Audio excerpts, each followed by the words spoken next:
What's it like to be here on an evening like this?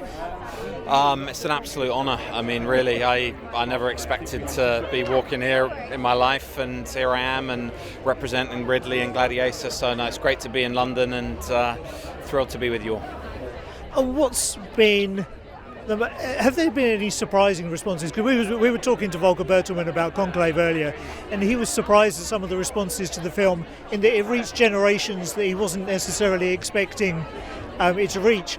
With almost ageless stories like Gladiator, have you been surprised by some of the people who've loved the film?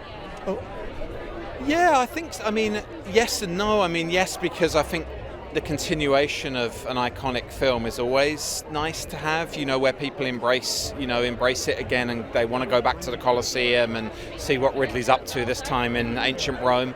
But I think, the audience response speaks for itself. We've done really well with the film, and so I think we were at close to $500 million, and audiences have embraced it, and I think it had sort of cut through to lots of different countries and communities. So yeah, I wouldn't say one specific, but in general we've been delighted with the response. Yeah. And it's been interesting for us looking at BAFTAs, is we've been looking at the short film programme. Yes.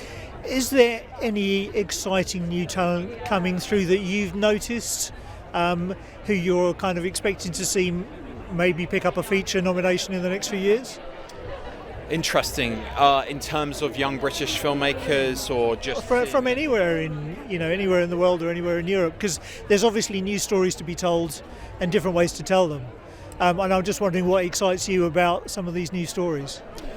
There's always, it's hard keeping up with the amount of young talent there is, honestly. I feel like I have a stack on my desk and links and, people that friends recommend me. So I think there's always great talent. I was just talking to a lady from works for the Irish Film Board, and and there's so many great artists coming out of always the UK, but Ireland, but also right now Spain, Italy, France, and fantastic young filmmakers. And there are too many to mention personally, but I think, yes, the usual, always. And do I know them at the moment? No, because I work with, the legends, and he takes up most of my time. But I can't wait till I do know more of these young filmmakers and work with them as well. Yeah. And talking about legends who take up all your time, what's next on his horizon? Does he always have more than one plate to spin, or is he really laser focused on something? Ridley wouldn't be Ridley if he didn't have, several things that he was pushing forward all the time. So our next film is greenlit, and we are shooting actually at the end of April in Italy. It's called The Dog Stars. It is starring Jacob Elordi, Margaret Qualley, Josh Brolin, and Guy Pearce. It's based on the novel by Peter Heller.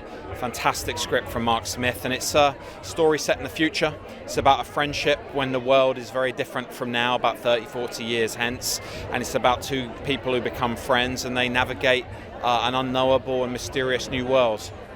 Awesome. Well, that sounds like it's going to be incredible, so look forward to seeing you for that one. But enjoy your evening, have a wonderful time. It's been very richly deserved. Thank you very much. Really nice to see you again as well. Thank you very much. Take care.